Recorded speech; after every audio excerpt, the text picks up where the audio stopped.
Hello दोस्तों, स्वागत करता हूँ मैं अपने ज्ञान दर्शन कोचिंग सेंटर में। मैं आज 10th का वास्तविक संख्या बताने जा रहा हूँ। अगर वीडियो अच्छा लगे तो लाइक एंड सब्सक्राइब जरूर करें।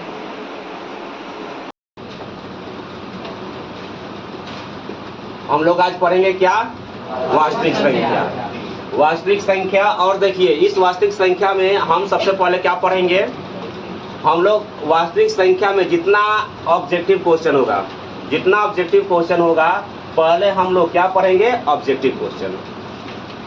हर चैप्टर वाइज हम लोग पढ़ेंगे ऑब्जेक्टिव। जितना चैप्टर है, जितना मैथ में जितना भी चैप्टर है, सभी चैप्टर वाइज हम लोग क्या पढ़ेंगे? ऑब्जेक्टिव पढ़ेंगे। ऑब्जेक्टिव खत्म होने के बाद हम क्या पढ़ेंगे? सब्जेक्टिव। और सब्जेक्टिव, देखिए सब्जेक्टिव भी दो प्रकार का होगा। सब्जेक्टिव भी कितने प्रकार का होगा? दो प्रकार का। तो सब्जेक्टिव दो प्रकार का कौन कौन होगा? तो देखिए, एक टाइप जो होगा हमारा 2 नंबर का होगा, और एक जो होगा हमारा कितने नंबर का होगा? 5 नंबर का। कितने नंबर का होगा? 5 नंबर का।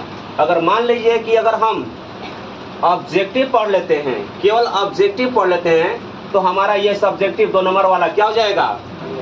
बन जाएगा। अगर हमारा ऑब्जेक्टिव क्लियर है तो हमारा 2 नंबर भी क्लियर हो जाएगा। ठीक है, तो इसलिए हम लोग अभी फिलहाल कितना करेंगे? केवल ऑब्जेक्टिव करेंगे। और हम लोग इतना करेंगे कि सभी आदमी को, जितने भी विद्यार्थी हैं, सभी विद्यार्थियों को कम से कम मैथ में 80+ हो जाना चाहिए। अगर हम लोग नहीं पढ़ाई करते हैं तो हमारा 80+ नहीं आएगा। अगर 80+ नहीं ला रहे हैं आप लोग मैथ में, तो समझ लीजिए कि हम लोग का पढ़ा हुआ बेकार हो गया।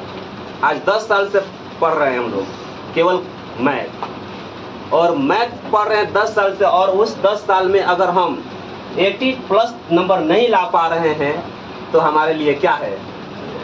बहुत दिक्कत है और बेकार है।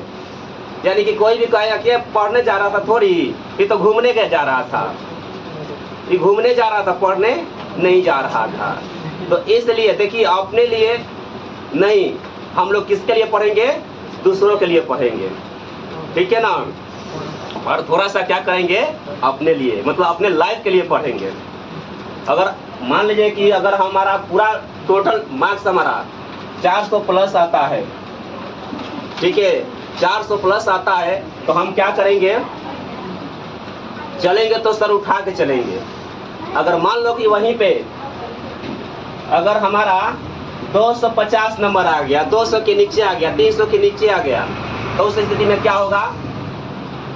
कोई भी कहेगा कि सुबह जाता था, शाम को जा रहा था, और साथ ही साथ दिन भर स्कूल में रहता था, पूरा दिन भर टीचिंग ही करता था, फिर भी इसका नंबर क्या हुआ? बहुत कम आया। कारण हम लोग पढ़ाई नहीं किए, खाली आके बैठे और कुछ नहीं। तो हम आज सभी आदमी संकल्प लेते हैं कि हमें आज जितना भी पढ़ाई करना है, केवल किसके लिए पढ़ना है? अपने लिए ही पढ़ना है, आस पड़ोस के लिए पढ़ना है, और अपने माता पिता के लिए भी पढ़ना है, और साथ ही साथ मेरे लिए भी पढ़ना है। अगर तुम लोग पढ़ेगा तब ना हम भी कहेंगे कि मेरा पढ़ाया हुआ स्टूडेंट है, नहीं तो फिर क्या होगा? कोई भी बोलेगा पढ़ता था, इनके पास, के कुमार के पास पढ़ता था, कुछ नहीं लाया नंबर, मेरा सबसे ज़्यादा बेइज्जती होगा। तो सभी लोग जानता है कि मेरे पास जो भी पढ़ा हुआ है आज तक बढ़िया नंबर से भी पास हुआ है। तो इस बार भी आप सभी से उम्मीद रखा जाएगा, और उम्मीद रखना ही पड़ेगा कि इस बार 400+ बहुत लोग को आए। ठीक है, तो आज हम पढ़ेंगे क्या? वास्तविक संख्या। आज हम क्या पढ़ेंगे? वास्तविक संख्या, यानी कि रियल नंबर। यानी कि देखिए, वास्तविक संख्या अगर पढ़ लिए, लगभग इसमें से आपका नंबर तो लगभग 10 नंबर आ जाएगा। वास्तविक संख्या में से अगर करते हैं, मतलब बढ़िया से पढ़ लेते हैं, तो लगभग 10 नंबर का आ जाएगा। ठीक है, चलिए, तो हम नहीं बताए आपको कि 2 नंबर तो बन ही जाएगा, इसमें कोई दिक्कत ही नहीं होगा, क्योंकि ऑब्जेक्टिव बनेगा तो 2 नंबर बनेगा ही बनेगा। रहा बात 5 नंबर का, तो 5 नंबर वाला जितना भी क्वेश्चन होता है फिक्स है। 5 नंबर का क्वेश्चन जितना भी है फिक्स है कि कहाँ से कौन क्वेश्चन पूछेगा, और टॉपिक भी रखा हुआ है, टॉपिक भी फिक्स है कि 5 नंबर हमें कौन कौन क्वेश्चन ही पूछेगा। और तुम लोग को अभी हमको इतना उम्मीद है कि अभी भी क्वेश्चन दे दिया जाए, अगर 8 क्वेश्चन तुम लोग से दिया जाए तो हमको यहाँ तक उम्मीद है कि नहीं भी तो बनाएगा तो 5 क्वेश्चन बनाएगा, जिसमें से 4 क्वेश्चन ही बनाना होता है। 8 क्वेश्चन बोर्ड देता है, जिसमें से क्वेश्चन कितना बनाना होगा, 4 ही क्वेश्चन बनाना होगा, जिसमें से तुम लोग 5 क्वेश्चन फिक्स है कि बना देगा। 3 क्वेश्चन नहीं बुझाएगा, 3 क्वेश्चन नहीं बुझाएगा तो इसके लिए हम लोग तो है ही, इस 3 महीने में हम लोग क्या करेंगे, ये पूरा को क्लियर करेंगे। और सभी को कम से कम 80 प्लस लाना होगा, यानी कि 80 प्लस तो ये नॉर्मली बात है। अगर आप 80 के नीचे आते हैं तो बहुत दिक्कत है, हमें 90 प्लस में लेके चलना है, थोड़ा मेहनत ज़्यादा करना है। और मैथ बढ़िया तो फिजिक्स अपने आप बढ़िया हो जाएगा, केमिस्ट्री अपने आप बढ़िया हो जाएगा, बायोलॉजी अपने आप बढ़िया हो जाएगा, SST अपने आप बढ़िया हो जाएगा। और स्कोरिंग क्या हमारा, एक संस्कृत है और क्या है, हिंदी है, ये तो स्कोरिंग है, स्कोरिंग सब्जेक्ट है। इसमें थोड़ा सा भी आप ध्यान दे दीजिएगा तो 80 प्लस 95 प्लस इस तरह से क्वेश्चन मतलब कि मिल जाता है नंबर। तो चलिए हम लोग क्या करते हैं, चालू करते हैं वास्तविक संख्या। ठीक है, देखिए हम लोग अभी तक जितने सारे संख्या पढ़े हुए हैं, मतलब कि जितने सारे संख्या पढ़े हुए हैं, अगर हमको मान लीजिए कि अगर हमको कहीं जाना भी होगा तो हम संख्या में जवाब देते हैं। आज यहाँ पे उपस्थित जितने लोग हैं ये सब क्या हैं, संख्या ही है। हम ऐसे थोड़ी कुछ बोल देंगे, यहाँ पे काउंट करेंगे ना तो गिनती का तो है, कहीं जिक्र हुआ है कि नहीं। तो समझ लीजिए कि आज तक ले हमने जितना कुछ सीखा संख्या के रूप में, जो भी सीखा वो सभी के सभी क्या है, वास्तविक संख्या है। क्या है, वास्तविक संख्या है। तो हम वास्तविक संख्या देखेंगे, है ना। ऐसे तो हम लोग क्या वास्तविक संख्या में क्या देखे थे, परिमेय भी देखे थे और परिमेय भी देखे थे कि नहीं। हम परिमेय भी देखे थे और परिमेय भी देखे थे। तो यहाँ पे वास्तविक संख्या को हम कहते हैं कि परिमेय और अपरिमेय, परिमेय और अपरिमेय के संख्याओं के संग्रह को, परिमेय और अपरिमेय के संख्याओं के संग्रह को क्या करेंगे, कहेंगे वास्तविक संख्या कहेंगे। ठीक है, लेकिन अभी हम वास्तविक संख्या यहाँ पे नहीं चलेंगे, अभी ले चलेंगे किसको, प्रकृत संख्या। किसको लेके चलेंगे, प्रकृत संख्या को लेके चलेंगे। प्रकृत संख्या, चलिए प्रकृत संख्या किसे कहते हैं, हाँ गिनती के संख्या को क्या कहते हैं, प्रकृत संख्या कहते हैं। गिनती के संख्या क्या है, तो हम लोगों ने बचपन से ही पढ़ा, 1 2 3 4 5 6 7 8 9 10 11 12 13 ये सब पढ़ा ही है। तो वही गिनती के संख्या को ही हम क्या कहते हैं, प्रकृत संख्या। अर्थात हम कहेंगे गिनती की संख्या 1 2 3 4 5 6 डॉट डॉट इंफिनिटी। गिनती के संख्या को हम क्या कहेंगे, प्रकृत संख्या कहेंगे। ठीक है, तो सबको याद होगा कि प्रकृत संख्या किसे कहते हैं, बोलो जल्दी, आवाज किसी का नहीं आ रहा है, बोलिए। प्रकृत संख्या किसे कहते हैं, हाँ गिनती के संख्या को क्या कहते हैं, प्रकृत संख्या कहते हैं। ठीक है, चलिए अब देखेंगे, एक होता है प्रकृत संख्या, एक होता है पूर्ण संख्या। क्या होता है, पूर्ण संख्या होता है। क्या होता है, पूर्ण संख्या होता है। तो पूर्ण संख्या किसे कहते हैं, प्रकृत संख्या के पहले 0 लगा देने से, है ना, प्रकृत संख्या के पहले 0 लगा देने से जो संख्या बनती है उसे हम क्या कहते हैं, पूर्ण संख्या कहते हैं। पूर्ण संख्या अर्थात कहने का मतलब होता है होल नंबर, यही ना, कहने का मतलब यही ना हुआ तुम लोग का।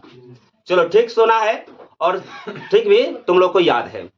मतलब कि क्या होता है, 0। अगर प्रकृत संख्या में अगर 0 को ले लेते हैं, यानी 0 को ले लेते हैं तो हमारा क्या हो जाता है, पूर्ण संख्या हो जा रहा है। क्या हो जाता है, पूर्ण संख्या, यानी प्रकृत संख्या में 0 ले लेने से क्या हो जाता है, हमारा पूर्ण संख्या हो जाता है, जिसको हम क्या बोलते हैं, होल नंबर। देखो ठीक है। अब होगा, एक होता है पूर्णांक, क्या होता है, पूर्णांक होता है, यानी कि पूर्णांक संख्या होता है।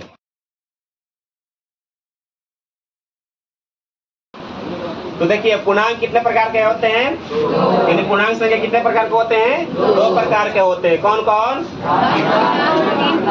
तो धन पूर्णांक क्या होते हैं, 1 2 3 4 डॉट डॉट, ये क्या होते हैं, धन पूर्णांक होते हैं।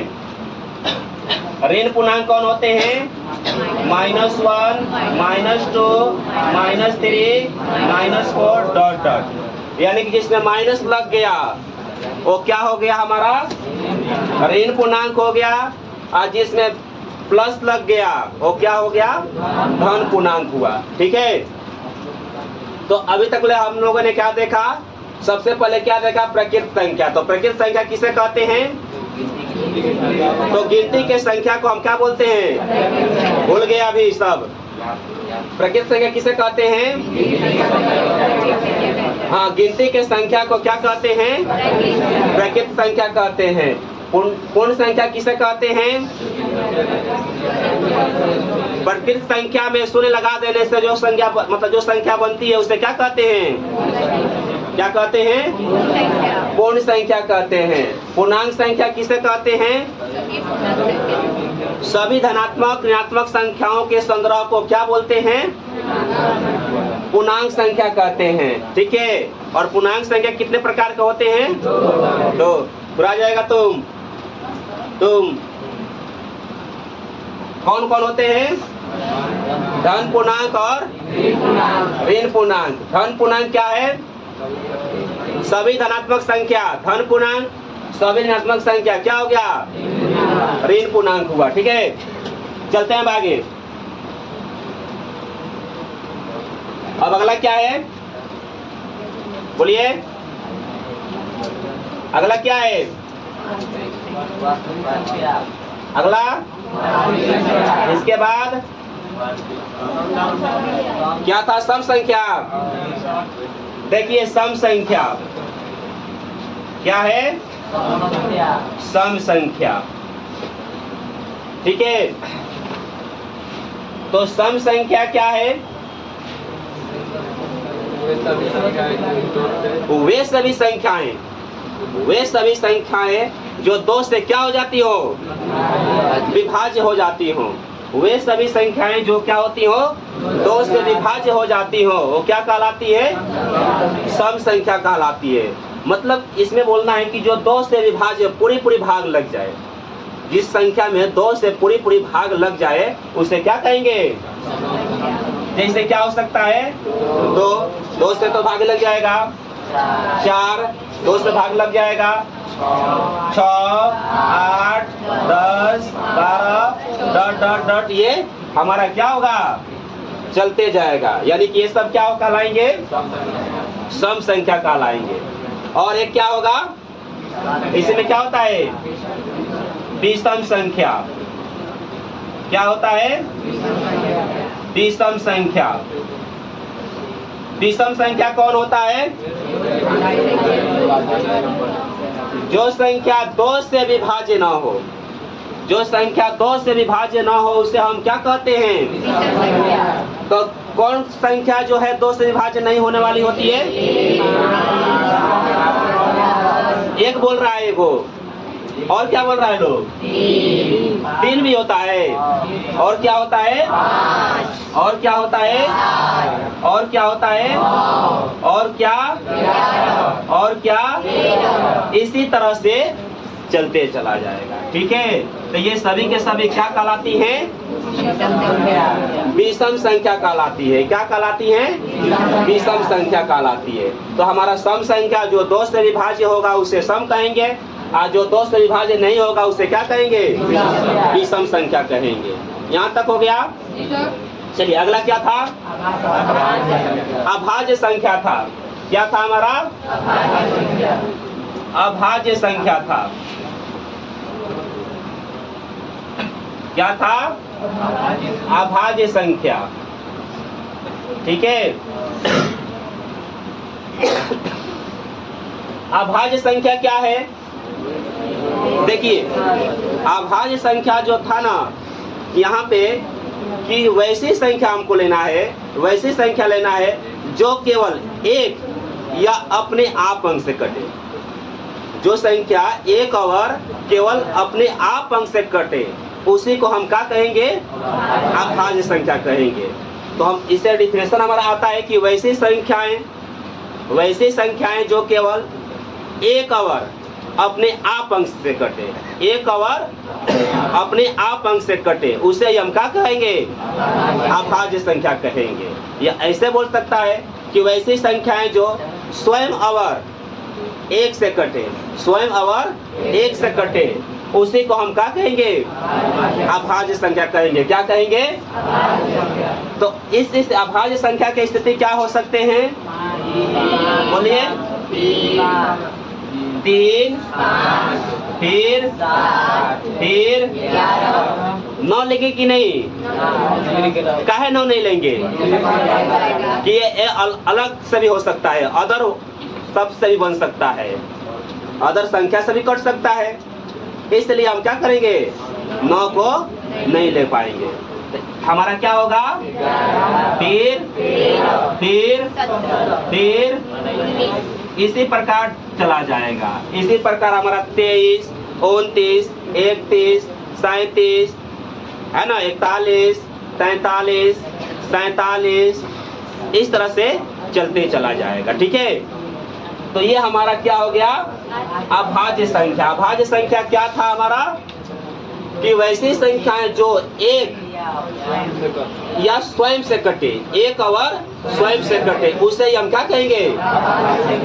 यहीं पर देख लेते हैं। देखो, एक का खंड क्या हो सकता है?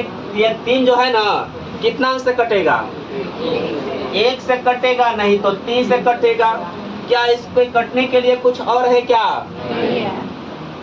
इसी तरह से इसको देखिएगा, 5 जो है हमारा कितने से कटेगा? 1 से कटेगा। और कोई अदर अंक है क्या इसमें? तो इसी के आधार पर हम कह सकते हैं कि वैसी संख्याएं जो एक और स्वयं से कटे, एक और स्वयं से कटे, उसे हम क्या कहेंगे? अभाज्य संख्या कहेंगे। उसे क्या कहेंगे? अभाज्य संख्या कहेंगे। ठीक है, अब क्या कहेंगे? भाज्य संख्या। क्या कहेंगे? भाज्य संख्या।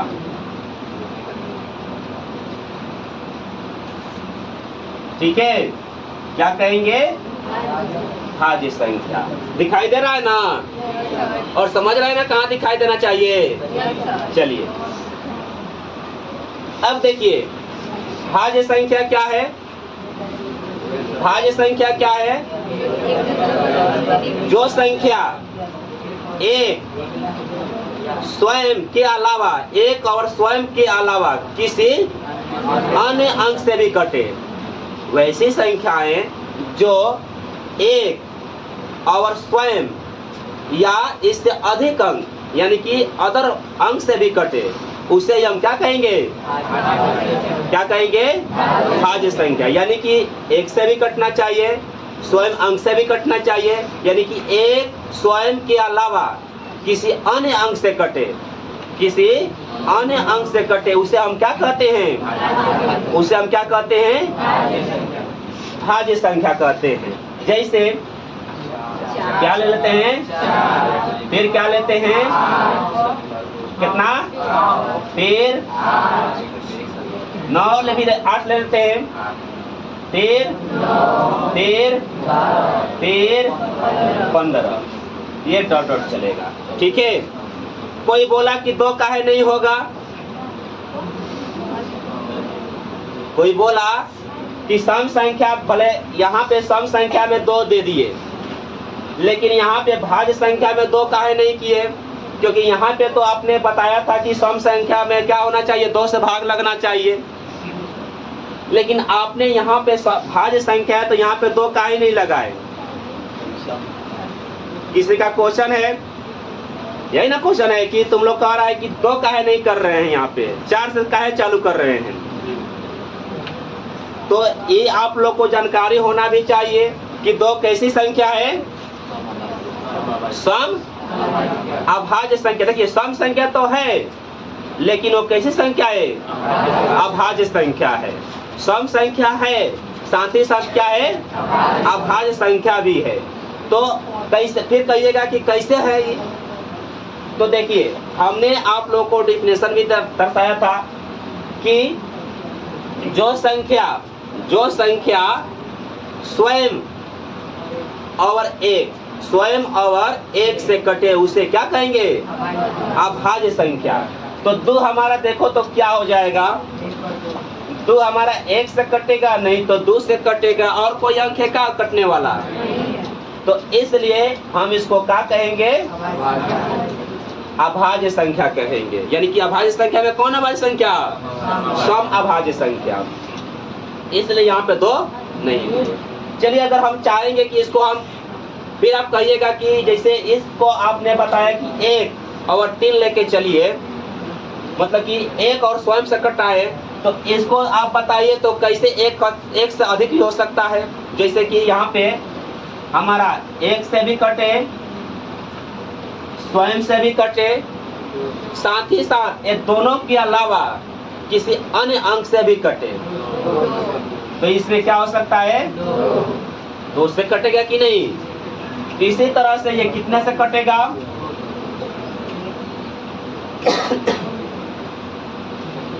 ये देखिएगा, ये 1 से भी कटेगा, 6 से भी कटेगा, 2 से भी कटेगा, 3 से भी कटेगा कि नहीं। मतलब कि स्वयं और एक के अलावा किसी अन्य अंक से कटना ही क्या कहलाएगा, भाज्य संख्या कहलाएगा। यहाँ तक सबको समझ में आ गया है, क्लियर है ना सबको। देखिए जब तक आपका क्लियर नहीं होगा आगे नहीं बढ़ेंगे हम, क्योंकि हम लोगों ने प्रण लिया है कि 90 प्लस हमें क्या करना है, मैथ में लाना है। तो 90 प्लस लाना है तो इसके लिए क्या करना पड़ेगा, यहाँ पे पढ़ना पड़ेगा, समझना पड़ेगा, तब जाके आप ला सकते हैं। बैठने से नहीं होता है, दिमाग चलाने से होगा। अगर किसी भी व्यक्ति को थोड़ा सा भी कहीं डाउट हो रहा है वहाँ पूछने का प्रयास करिएगा, ठीक है। ये नहीं कि हमको लाज लग रहा है हम नहीं पूछेंगे। हम बार बार बोलते हैं, लड़का लोग को ये बोलते हैं, लड़की लोग को ये बोलते हैं कि लाजाना नहीं है। बताइए कौना बात के लाज है। हम लोग क्या करने के लिए आए हैं, पढ़ने के लिए आए हैं। अगर मान लीजिए कि अगर हमारे पास पूरा जानकारी ही रहता तो हम पढ़ने आते क्या, नहीं आते। तो इसमें लाज की बात क्या है, नहीं आता है तबे ना पढ़ने आ रहे हैं। अगर आता तो क्या करने के लिए आते हैं। यहाँ तो पूजा करने तो नहीं आते, प्रसादी खाने तो नहीं आते, ऐसा तो कोई बात नहीं ना है। हम लोग सीखने के लिए आ रहे हैं, तो सीखने के लिए आप लोग को शर्माना नहीं है। तुरंत खड़ा होना, चाहे हाथ ऊपर कर देना, नहीं हाथ ऊपर नहीं करना, पंखा में हाथ लग जाएगा, ठीक है। तुम लोग छठी मैया के दिन आ गया पूरा खिलाने लगेगा, ठीक है। इसलिए हाथ ऊपर नहीं करना, सीधे बोलना, खड़े हो जाना और बोलना कि समझ में यहाँ पे नहीं आ रहा है तो आप लोग को बताया जाएगा, ठीक है। एक बार चलिए रिवीजन की ओर चलते हैं, फिर उसके बाद आगे चलेंगे। प्रकृत संख्या किसे कहते हैं, पूर्ण संख्या किसे कहते हैं, प्रकृत संख्या किसे कहते हैं, गिनती के संख्या को क्या कहते हैं, गिनती के संख्या को प्रकृत संख्या कहते हैं। पूर्ण संख्या किसे कहते हैं, गिनती के संख्या में शून्य लगा देने से जो संख्या बनती है उसे हम क्या कहते हैं, पूर्ण संख्या कहते हैं। पूर्णांक संख्या किसे कहते हैं, ऋणात्मक धनात्मक संख्याओं के संग्रह को, ऋणात्मक संख्या धनात्मक संख्या के संग्रह को हम क्या कहते हैं, पूर्णांक संख्या कहते हैं, ठीक है। पूर्णांक संख्या कितने प्रकार के होते हैं, पूर्णांक संख्या 2 प्रकार के होते हैं। कौन कौन होते हैं, धन पूर्णांक, ऋण पूर्णांक। धन पूर्णांक किसे कहते हैं, धन पूर्णांक किसे कहते हैं? बोलिए किसको? सभी प्रकृत संख्या को क्या कहते हैं? धन पूर्णांक कहते हैं। और सभी ऋणात्मक संख्या को क्या कहते हैं? ऋण पूर्णांक कहते हैं। फिर हमने देखा था सम संख्या किसे कहते हैं? जो संख्या 2 से पूरी किसी संख्या में भाग लग जाए उसे हम क्या कहते हैं? सम संख्या कहते हैं। विषम संख्या किसे कहते हैं? जिस संख्या में 2 से पूरी भाग न लगे उसे हम क्या कहते हैं? विषम संख्या कहते हैं। अभाज्य संख्या किसे कहते हैं? जो संख्या क्या कर लगे? एक और स्वयं से कटे, यानी कि यहाँ पे हम 2 भी लिख सकते हैं कि नहीं? एक और स्वयं से कटे, जो संख्या एक और स्वयं से कटे उसे हम क्या कहते हैं? अभाज्य संख्या कहते हैं। भाज्य संख्या किसे कहते हैं? जो संख्या एक और स्वयं के अलावा किसी अन्य संख्या से भाग लगे चाहे कटे उसे हम क्या कहते हैं? भाज्य संख्या कहते हैं। यहाँ तक क्लियर? चलिए आगे देखते हैं। अब चलते हैं। चलिए अगला क्या है? परिमेय संख्या। अब देखते हैं परिमेय संख्या। क्या देखेंगे? परिमेय संख्या। और इसी संख्या को हमें देखना है और यही से क्वेश्चन हमारा पूछा जाता है। यही क्वेश्चन हमारा क्या होता है? बोर्ड में रहता है। यहीं से परिमेय संख्या और अपरिमेय संख्या से यहाँ से भी क्वेश्चन रहेगा। यहाँ से आपको इतना में कम से कम एक क्वेश्चन रहता ही तो रहता है इसमें से। ठीक है, इसलिए थोड़ा सा वैसे कि इसको देख लेना था। हम लोगों ने देख लिया और यहाँ तक जितना हम लोगों ने किया, यहाँ से एक नंबर हम लोग क्वेश्चन बना लेंगे तो बना लेंगे। अब देखिए परिमेय संख्या। तो परिमेय संख्या क्या होता है? तो जिस संख्या को P/Q के रूप में लिखा जा सके उसे हम क्या कहते हैं? परिमेय संख्या कहते हैं। परिमेय संख्या किसे कहते हैं? जिस संख्या को P/Q के रूप में लिखा जा सके उसे हम क्या कहते हैं? यानी कि P/Q के रूप में लिखे जाने वाले संख्या को हम क्या बोलते हैं? परिमेय संख्या कहते हैं। जैसे हम क्या लिख सकते हैं? जैसे देखो 2/3, -5, -4 ये सब क्या होते हैं? परिमेय संख्या है। लिख देंगे 2, तो 2 भी हमारा क्या है? परिमेय संख्या है। फिर आप कहिएगा कि ये सर ये बताइए ना, आपने तो अभी डिफिनेशन दिया कि जिसको P/Q के रूप में लिखा जा सके उसे हम परिमेय संख्या कहते हैं, लेकिन यहाँ पे तो बट्टा में आपने तो दिया ही नहीं, तो इसको कैसे कह दिए परिमेय संख्या? तो देखिए अगर बट्टा में हो या ना हो, अगर कोई संख्या दिया रहे तो समझ लीजिए कि उस संख्या के बटे में क्या होता है? 1 रहता है। भले आपको दिखाई ना दे, लेकिन ये मैथ के नजर से क्या है? हमें दिखना है। मैथ के नजर में यह है, लेकिन ऐसे रियल में नहीं दिख रहा है, लेकिन मैथ के नजर में दिख रहा है। इसलिए यहाँ पे क्या लिख सकते हैं? -3 भी हो सकता है। हो सकता है कि नहीं? तो हम बटा भी लगा सकते हैं, लगाइए ना लगाए, लेकिन मैथ के नजर में तो है बटा। अगर किसी संख्या के पावर में कुछ भी ना भी रहे तो हम समझते हैं कि इसका पावर में 1 है। और किसी संख्या के बटे में कुछ अंक नहीं भी है तो समझेंगे कि उसके बटा में क्या है? 1 है। तो ये हमारा हो गया कौन सा संख्या? परिमेय संख्या। यानी कि जिसको हम P/Q के रूप में लिख सकते हैं उसे हम क्या कहते हैं? परिमेय संख्या कहते हैं। इस तरह से डॉट डॉट हो जाएगा। ठीक है, तो ये रहा हमारा परिमेय संख्या। अब क्या होगा? एक होता है अपरिमेय संख्या। क्या होता है? अपरिमेय संख्या। और यही अपरिमेय संख्या ही क्वेश्चन रहता है यहाँ से। ठीक है, ऐसे ही दे देगा, बोल दे पाई क्या है? अपरिमेय संख्या है। लेकिन आप बहुत सारे लोग कहेंगे अरे पाई तो हमने देखा कि अभी मैं इंसुलेशन पढ़ा फिलहाल में, तो वहाँ पाई बराबर होता है 22/7। फिलहाल ये भी देखा था कि 3.14 होता है, देखा था ना। तो हम कैसे कह देंगे कि यह अपरिमेय संख्या है? तो पाई हमारा क्या है? अपरिमेय संख्या है, ठीक है ना। इसको भी हम देखेंगे, डिफाइन करेंगे क्या है अपरिमेय संख्या है। आगे जब चलेंगे तो हम सब इसको डिफाइन करेंगे क्या है अपरिमेय है, ठीक है। चलिए, तब अपरिमेय संख्या किसे कहते हैं? यानी कि जिस संख्या को P/Q के रूप में नहीं लिखा जा सके, जिस संख्या को P/Q के रूप में नहीं लिखा जा सके, उसे हम क्या कहते हैं? अपरिमेय संख्या कहते हैं। जिसे क्या कहेंगे? अपरिमेय संख्या कहेंगे। यानी कि जिसको हम P/Q के रूप में नहीं लिखे, उसे हम क्या कहेंगे? अपरिमेय। जैसे कि √5, √3, √7, √11 है ना, ये सब क्या है? अपरिमेय संख्या। लेकिन आपको कहीं ये भी देखने को मिल जाए, हमने तो यहाँ पे बता दिया, अगर ऐसे भी डिफिनेशन हम दे देंगे कि जिस संख्या को रूट से बाहर नहीं निकाला जा सकता है, जिस संख्या को रूट से बाहर नहीं निकाला जा सकता है, उसे हम क्या कहेंगे?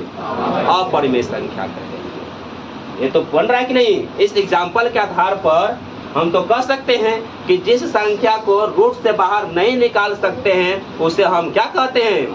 अपरिमेय संख्या कहते हैं। जैसे कि एक बात यहाँ पे रहेगा, ये बताना है कि यहाँ पे एक संख्या दे रहे हैं, ये बताइए ये संख्या हमारा है, कोई संख्या है, ठीक है। एक संख्या है हमारा √4 और एक संख्या है √3। तो बताइए इन दोनों संख्या में कौन हमारा परिमेय है और कौन अपरिमेय है? कि दोनों परिमेय है कि दोनों अपरिमेय है? कि एगो परिमेय है कि एगो अपरिमेय है? तब तुम लोग बोल रहा है कि एगो परिमेय है और एगो क्या है? अपरिमेय है। तो अपरिमेय कौन है? ई है। तो लो हम लिख देते हैं अपरिमेय। क्या लिख देते हैं? अपरिमेय। हम नहीं, देखिए हम नहीं बोल रहे हैं, ये आप लोग बोल रहे हैं और आप लोग से हम सीख रहे हैं, ठीक है। यहाँ पे हम नहीं सीख रहे हैं, मतलब कि हम सीख रहे हैं आप लोगों से, ठीक है ना। आप लोग नहीं सीख रहे हैं, आप लोग हमें क्या कर रहे हैं? सिखा रहे हैं, ठीक है। और सिखाने वाला आदमी ज़्यादा समझता है, ठीक है ना। इतना दिमाग में रखो कि सिखाने वाला आदमी क्या करता है? ज़्यादा समझता है। इसलिए तुम लोग हमें समझाओ, ठीक है। तो ये बताओ यहाँ पे क्या बोल रहा है इसको? परिमेय। तो परिमेय काहे बोला? क्योंकि √4 जो है ना, ये रूट से बाहर निकाला जा सकता है, ठीक है। फिर इसी तरह से रूट से बाहर निकलेगा तो क्या होगा? 2 होगा। तो 2 हमारा क्या हो गया? परिमेय संख्या हो गया। इसी तरह से मान लीजिए कि बड़ी बड़ी संख्या हो जाए, हमारे पास 2 संख्या यहाँ दे देते हैं। एक दे देते हैं 128 और एक दे देते हैं कितना? 576। नॉर्मली संख्या में तो हम आराम से बता देंगे।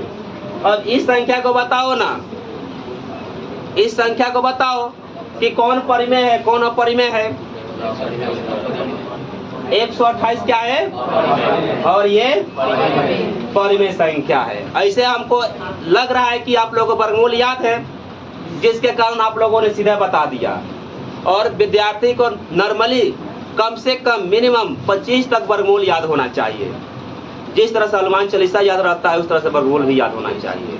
और आप जानबे करते हैं कि 1 का स्क्वायर 1, 2 का 4, 3 का 9, 4 का 16, 5 का 25, 6 का 36, 7 का 49, 8 का 64, 9 का 81, 10 का 100, 11 का 121, 12 का 144, 13 का 169, 14 का 196, 15 का 225, 16 का 256, 17 का 289, 18 का 324, 19 का 361, 20 का 421 के 441, 22 का 484, 23 का 529, 24 का 576, 25 का 625। लगभग ये आप लोगों को याद होना चाहिए। ठीक है, हनुमान चालीसा की तरह ये याद होना चाहिए 25 तक। और रोज यही चीज देखिए रहे हैं तो काहे नहीं याद होगा, तो ये याद होना चाहिए। बहुत सारे लोगों ने कहा कि ये सर देखिए ना, हमको ये समझने में नहीं आया कि कैसे आप अपरिमेय कह रहे हैं इसको,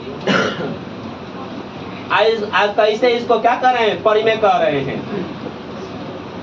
तो हम भी बोल रहे हैं कि देखिए इसमें कुछ है भी नहीं, क्या करना है, तो हम लोग परिमेय अपरिमेय को कैसे जानते हैं, पूरी खिला के। अब तो लगन का दिन भी आ गया, चलिए हम लोग पूरी खाते हैं, देखते हैं, ठीक है। पूरी देखिए, अब हम लोग पूरी खिला के ही क्या कर देंगे, परिमेय अपरिमेय को पहचान लेंगे, ठीक है। तो चलिए हम क्या करते हैं, इसको खंड करते हैं। क्या करते हैं, खंड करते हैं। तो खंड करेंगे, कितने से जाएगा, कितने बार में, फिर कितने जाएगा 32, फिर कितने बार में, कितने बार में, कितने बार में, कितने बार में, कितने बार में, ठीक है। इसको भी खंड कर लेते हैं, पहले इसको देख लेते हैं क्या है, परिमेय है कि नहीं। अब कहते हैं, मान लीजिए यहाँ पर कौन है, वो मंगरुआ है, ठीक है।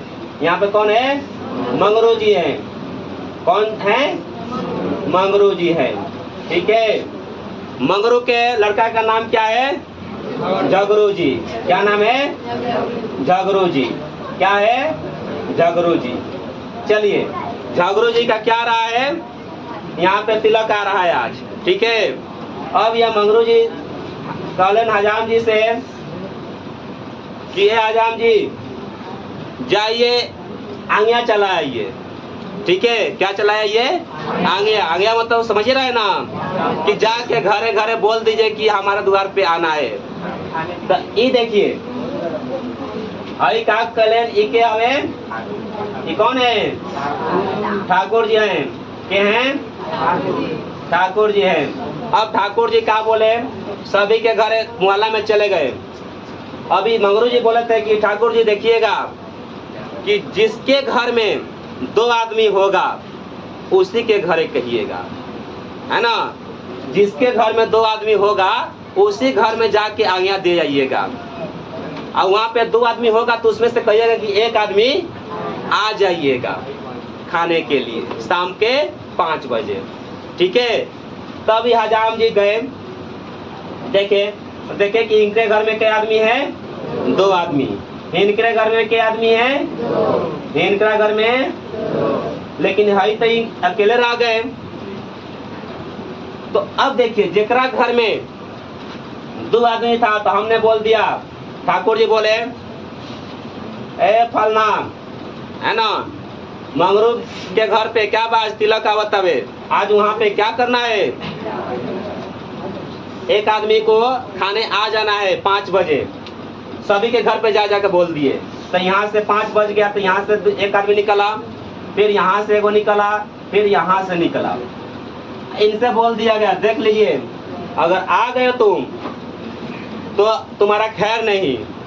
तो ये बेचारा क्या किया, चुपचाप क्या किया, घर में बैठ गया। और है सब क्या हो रहा है, अब सुबह का शाम का टाइम हुआ तो ये पूरी खाना चालू किया। अभी देखिए कितना डर रहा है, सभी क्या कर रहा है, डर रहा है। आई बेचारा क्या कर रहा है, टुक टुक देख रहा है, आई सब पूरी नोच रहा है ना। तो इस तरह से हमारा क्या हो गया, हमारा 8 रूट कितना हो गया, ये तो डर दिया सब 8 गो हो। एक देखते देखते आई बेचारा टुक टुक देख रहा है। तो अब हमें ये साबित हो रहा है कि एगो यहाँ पे है 2, क्या हो 8 क्या हो गया, ये तो परिमेय संख्या है। लेकिन यहाँ पे 2 क्या हो गया, परिमेय हो गया। तो हमें ये भी साबित हो रहा है कि एक परिमेय एक अपरिमेय, एक परिमेय और एक अपरिमेय संख्याओं का गुणनफल क्या होता है, अपरिमेय संख्या होता है। क्या देखा कि एक परिमेय संख्या और एक अपरिमेय संख्या का गुणनफल क्या होता है, अपरिमेय संख्या हुआ।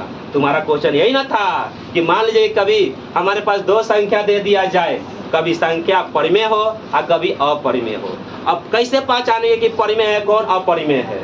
और रूट में दिया रहेगा तो हमने बोला कि पहले सबसे पहले क्या करेंगे, इसका खंड करेंगे, जोड़ा अंक लगाएंगे। जो जोड़ा अंक रहेगा उसमें से एक एक अंक को बाहर निकालेंगे और जो जोड़ा अंक नहीं लगेगा उसको कहाँ रखेंगे, घर के अंदर रखेंगे। ठीक है, तो जो घर के अंदर हो जाएगा वह परिमेय हो जाएगा और जो घर से बाहर निकलेगा वो क्या होगा, वो क्या होगा, परिमेय संख्या होगा। तो इस प्रकार कह दिए कि ये कौन सी संख्या है, अपरिमेय संख्या है। इसलिए 128 क्या है, अपरिमेय संख्या। रूट 128 कौन सी संख्या है, अपरिमेय संख्या है। समझ रहे हैं ना, सब लोग समझ रहे हैं ना इसको?